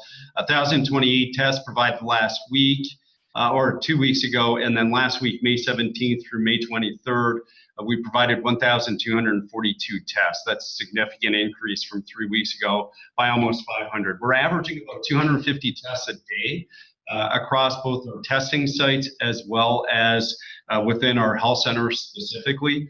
Last week, frankly, the May 17th through 23rd would have been a little bit more, but we had our Eastern Crescent Colony Park site offline because the mobile unit was in for repairs over the weekend starting on Friday. And then Saturday, our Hancock drive-through, which is averaging about 150 tests a day, well, 120 to 150 tests a day now, was offline. So that would have been closer to about 1,500. So definitely heading in the right direction. And so next slide, please. And so taking a look at, this is a new dashboard that you won't have seen before. So Mr. Morgan indicated earlier that we were sitting at a little bit over 5,000 tests. Actually, as of, this would have been through the end of last week, we had 5,863 tests. I can assure you that by close of business today, we were well over 6,000 tests. Up at the top here, what you can see is the total number of positives. And this is a run rate, so it's 17% since the beginning of our testing initiative started. You can see the number of negatives and the pending. What's a significant note here is the trend line that you see as it relates to weekly lab turnaround. So the problem with not actually controlling the presentation is I can't use the electronic laser pointer. So I'm looking at the weekly lab turnaround by days. And you can see that it's fluctuated. March 29th, you can see it really spiked upwards of 7 days. And then what you're seeing towards the end, thanks for whoever's doing that, you can see last week we were back up to 5 days. So increased capacity testing, we saw a slowdown in return. This isn't atypical, it's common across the country right now. Testing is still taking 3 to 5 to 6 days to get them returned, just based on the trend. What you can also see is the number of tests ordered by day. So the previous slide you saw ordered by week overall and some of the return rate. And then what you're seeing is our positivity rate on the left-hand side down at the bottom left, and that's the positivity rate by day. And so it's all dependent, of course, this is almost a random sampling. Folks who are coming into the, well, it is a random sampling. Folks coming into the clinic on a day-by-day basis and drive-through sites. And you can also see which laboratories that we're working with. The vast majority of our tests have come through Quest, but when we had access to limited tests, LabCorp really helped us out as well. So next slide, please. So on this one, what you're seeing is relative to SARS-CoV-2, so commonly known as a novel coronavirus. This is our overall testing by age, sex, race, and ethnicity. So up at the top, you can see demographics. So this gives you very detailed information. This is the 5,863 tests. So this is not reflective of the tests that have only been returned. This is all tests conducted. So it gives you a pretty good idea of just the total individuals. And when you can read on the left-hand side, you can see it's broken up by ethnicity.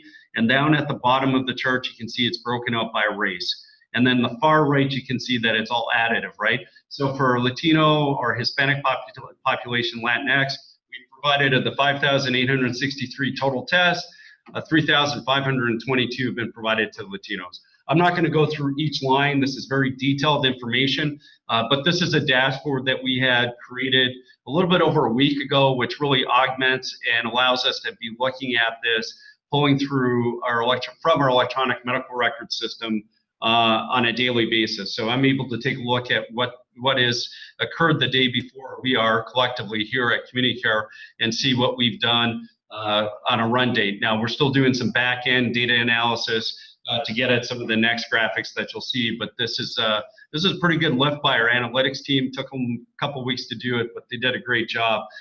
So next slide, please.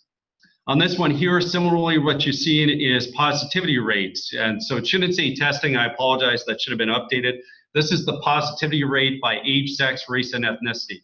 Again, this is cumulative. This goes all the way back to the middle of March.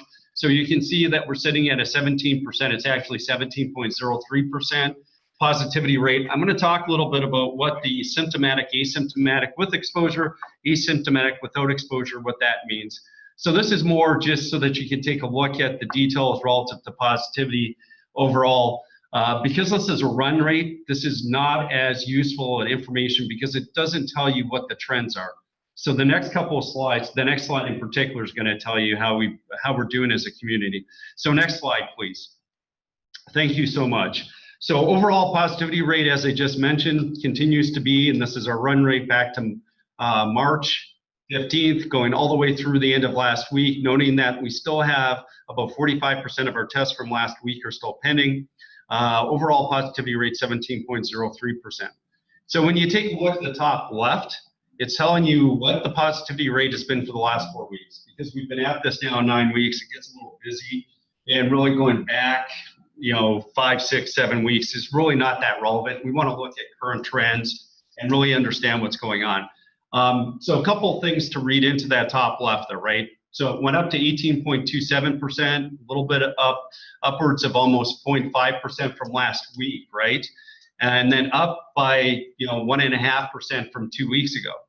What's of significant note is the volume of tests, right? We've increased our volume of tests, and at the same time, we're still seeing an increased positivity. Now, last week's may play out a little bit differently when we've still got 45% of the tests pending. So we've had a little bit more than half of them returned, so you're not seeing the complete information. But right now, the way the analytics is coming across, and when we look at this, our positivity rate isn't going down. So that's concerning. We're not bending the curve. We're actually, with the folks we're testing, we're seeing an increase in positivity. When you take a look at the rate for African Americans for those test results, I apologize, that 0%, now that I'm looking at this, the way it's scrunched, doesn't tell you the actual total amount of tests. I can tell you that it was 74 total tests with 0 return positive for the tests that were returned last week. So we had a 0% positivity so far for the tests returned last week for our African American. Similar to the bottom right, you can see for our white non-Latinx, unreported ethnicity, it dropped from 7.14% down to 5.97%. Still tests that are trickling in from last week. And then when you take a look at our Latinx population, it increased again week over week and from 2 weeks ago as well. Still noting again about 45% of those tests are still outstanding. So if you want to advance to the next slide, what you're looking at here is similar to what Sarita put up. This is just an analysis we are doing. We're doing it about once every 2 weeks once we feel like there's enough volume. So this is about a week old or so, but this is the top 10 positivity rates, zip codes that we have in our area. Threshold controlling for, if you have a small zip code where we've only tested a couple of people, 1 out of 3, for example, would say a 33% positivity rate. We actually put a threshold. You had to have at least 25 positives in a zip code in order for it to make this list. And so what you're looking at is zip codes that are a little bit larger, where we've done some testing where there's been at least 25 positives. Again, this is data that's about a week and a half old, and we'll refresh this at the end of this week, early next week. But you're looking at the top 10 zip codes. As you will note, the vast majority of them align with the populations and communities we serve historically and traditionally, as well as looking at the Eastern Crescent, east of I-35, with exceptions being Runberg, and North Austin, where Breaker or North Central site is. Next slide, please. So wanted to just chat. One of the things that we're doing a little bit different since the last time we talked with Central Health Board of Managers is we initiated asymptomatic testing of our patients as of May 10th. And this is a direct result of our ability to go ahead and secure additional tests, those 1,000 tests that I mentioned earlier. And so we're testing folks asymptomatically, so folks who have no symptoms, with or without an exposure. For clarification, we have been testing folks who have been asymptomatic with a known exposure all along, because they were at risk for contracting coronavirus, and CDC guidelines allowed us to do so. CDC guidelines changed on May 3rd, wherein they updated their guidelines that indicated that racial and ethnic minority groups that were asymptomatic were to be tested because they are at higher risk for adverse disproportionate outcome from COVID-19. Unfortunately, the CDC revoked its guidance as of May 6th, and so that grouping is no longer considered to be a high priority for asymptomatic racial and ethnic minorities. But there was clarification by CDC that indicated that local health authorities could go ahead and designate certain populations. So we partnered with APH. Dr. Schulcha, who you know as our Chief Medical Officer, reached out to Dr. Mark Escott, who's the health authority at Austin Public Health. And with Austin Public Health's endorsement, we continue to test racial and ethnic minorities that are patients coming through our sites, both testing sites and on-site. And the reason being is for the reasons I've already indicated, but simply because we know our population's communities of color are at higher risk for adverse outcomes. Next slide, please. So what have we seen so far? I'm going to preface this by saying this is a fairly low number. For those that are familiar with stats, epidemiology, we do have enough power here statistically to start drawing conclusions. With that stated, again, I feel more comfortable saying we're 500 tests returned if we start making some judgments with this. So with that stated, what have we seen so far? So asymptomatic with no exposure. So this is someone who has not been exposed to coronavirus from what they know. They are having no symptoms whatsoever. And this is across all of our testing sites. So you can see for the 2 weeks, May 10th through the 16th and the 17th through the 23rd, we're averaging 3.07% of folks that we tested that were asymptomatic with no exposure. So these are folks who really have no idea or suspicion that they have coronavirus. So it's at 3%. By the way, that's a little bit on par with what you're seeing nationally, depending on what research article you look at. Frankly, the information is scarce and it's kind of all over the map. So with that stated, next slide. When we isolate this just to health center patients, so when someone selects a drive-through testing site, either because a family member or someone else, there could be issues about capturing the exposure potentially, folks not disclosing it fully to us, and so that may skew it up a little bit.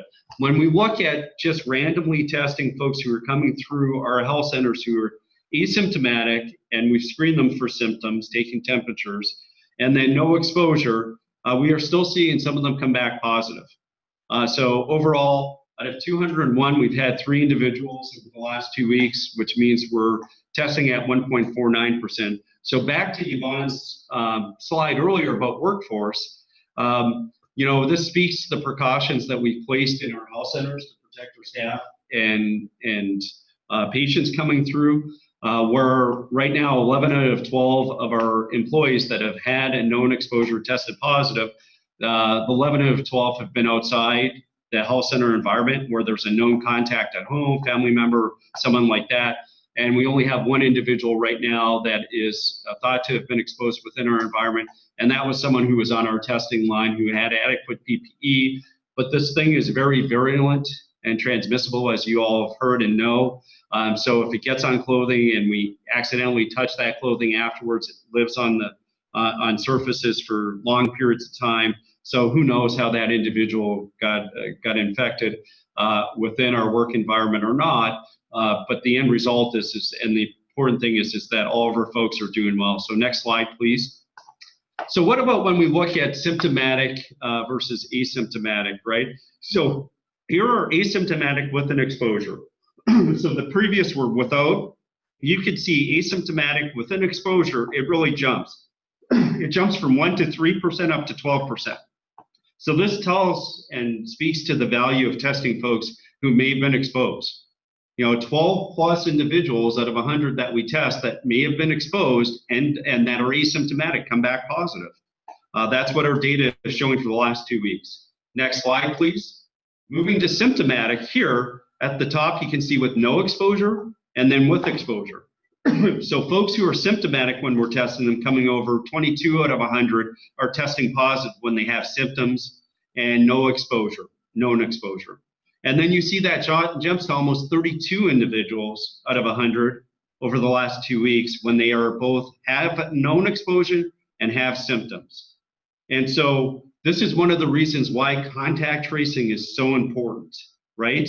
Someone comes in, we test, and the advice that we're giving in the clinics when we're testing and the advice that we're giving in our drive-through when folks are symptomatic, telling them to self-isolate, extremely important because of these numbers, right?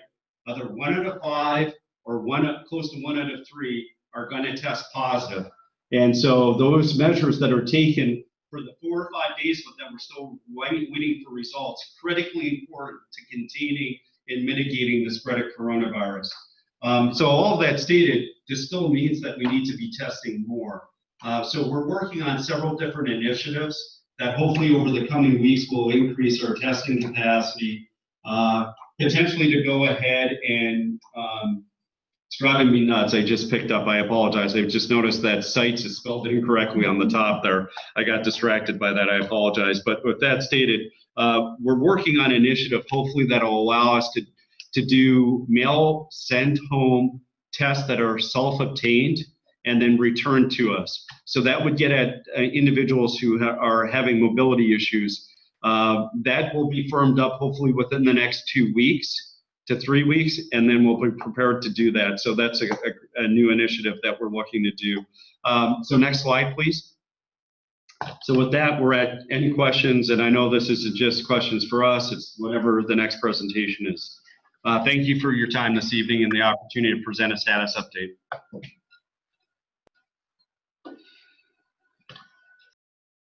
All right, thank you everyone for the very informative presentations, all of you. Thank you to our staff at Central Health, to Community Care, and to all of those who we don't even know about. This was excellent presentations. Members, do we have any quick questions? Andrew Musaitif? Yes, thank you. Mine is really quick. Jason and everyone, thank you so much. Jason, would you be able to provide us with weekly updates with the dashboards that you presented? I think that would be helpful. Yeah, absolutely, Manager Musaitis.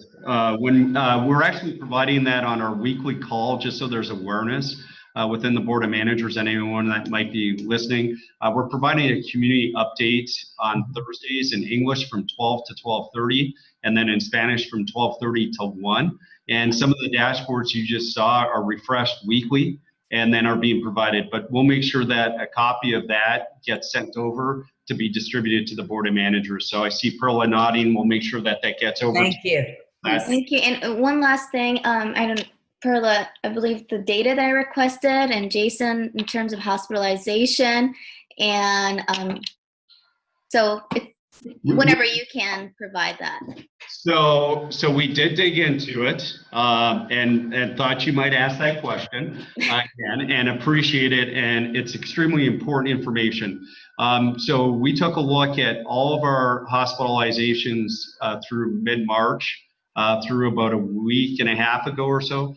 And out of our patients that were able to identify through the Integrated Care Collaborative, the ICC, we had 38 patients identified that were hospitalized. The problem is the diagnoses that are obtained are upon admissions.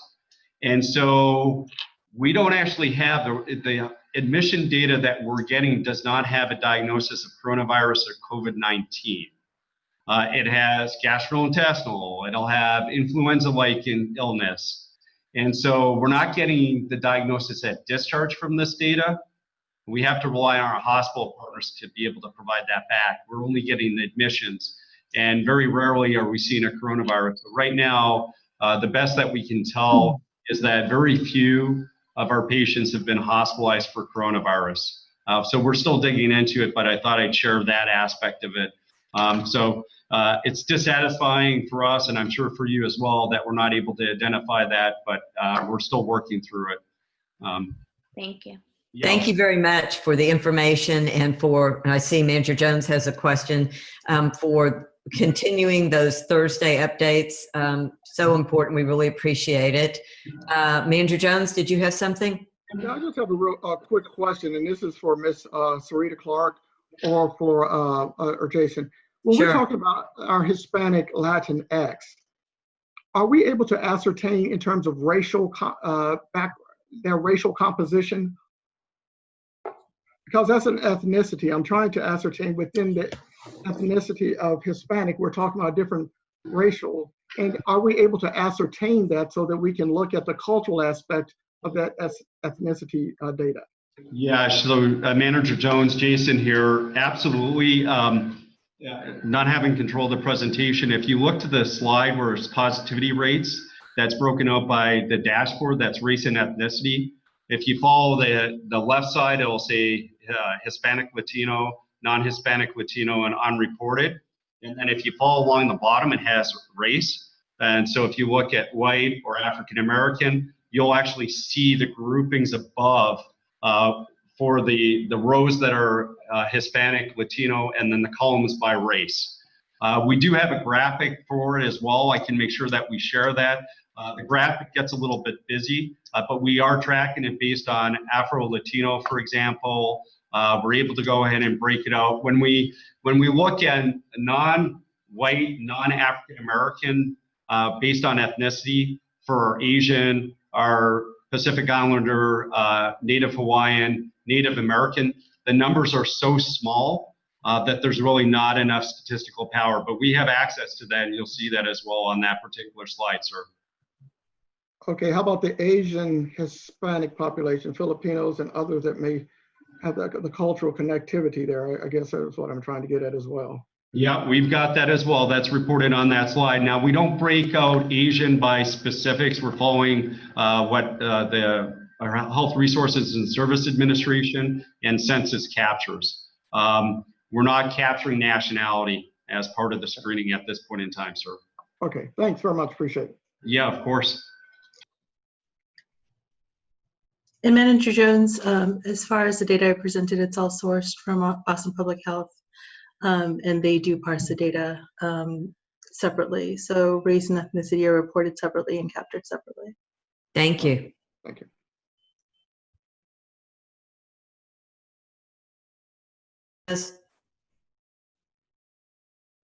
You're muted. Hi, I'm unmuted now. Okay, thank you all for the great, I love your presentations, and I want to tell you that I have complete faith and support for community care and our Central Health Enterprise members. I'd like to know on the hospitalizations, is there any entity that is taking into consideration hospitalizations, and whether or not the fact that hospitals are actually laying off so many staff, how that's impacting our population? You know, those that are going in, as you said, they may not have that diagnosis, but then, you know, if you're, Scott and White, 1,200 people let go or laid off, you know, St. David's, blah, blah, blah. Lots of hospitals, they're just laying people off. So how is that impacting the quality of care that are being received by those in the hospitals? And is that actually when contact tracing stops, when they get to the hospital? All right, thank you. Is there somebody who can address that question, please? Yes, Mr. Gason.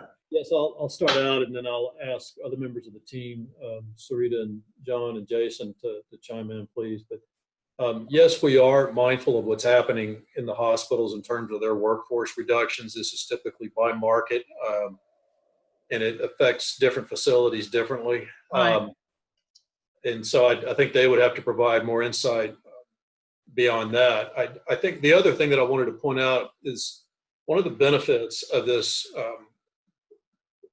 data sharing and contact tracing agreement that we're trying to quickly finalize with the city is that it allows backflow information so that we can have APH data specifically around MAP patients. And I'll let Sarita and others speak to that, but I think that's going to be critical, because then you can match that up with hospitalization data and then start doing some deeper dives to get a sense trying to answer your question, which is, all right, is what's happening in the hospitals adversely affecting the individuals that we're privileged to serve. Thank you. Anyone else? Clarification and additional information. Okay, thank you. Members, any other questions? Managers? Not seeing any. Thank you all. Thank you. Okay. Sorry, we will move to the next item on our agenda, which is number 5, discuss and take appropriate action on the 1115 Medicaid waiver, delivery system reform incentive payment, DSRIP, projects, the Community Care Collaborative, including healthcare delivery arrangements and other community partnerships. Mr. Giesland, is there anything you need to present on this? No, not at this time. I think I got some sufficient feedback earlier in the meeting that helps. So okay. So you think we already covered those items? All right. Well, then, members, the next, I'm going to move to item number 8, confirm the next regular committee meeting date, time, and location. Managers, our next regularly scheduled Central Health Board of Managers meeting will be held on Wednesday, June 24th, 2020 at 5:30 p.m. at the Central Health Administrative Offices, 1111 East Cesar Chavez Street, Austin, Texas, 78702, and or remotely by video conference, depending on the status of the governor's disaster declaration and stay-at-home orders. At this time, I'm ready to accept a motion. I move that we adjourn. There's a motion a motion to adjourn by Manager Valadez, a second by Manager Musaitif. All in favor, aye. Aye. Thank you all. Opposed, same sign. Any abstaining? Thank you, everyone. Thank you. Incredible dedication from everyone. Thank you. Good night. Bye. Happy birthday. Oh, happy birthday to who? To Ted. Oh, Ted, happy birthday. And to Sherry. We have the same Oh, birthday, Sherry. Ted and I. Enjoy the rest of your evening. Thank Feliz you. Thank you, everybody. cumpleaños. Feliz cumpleaños. Thank you.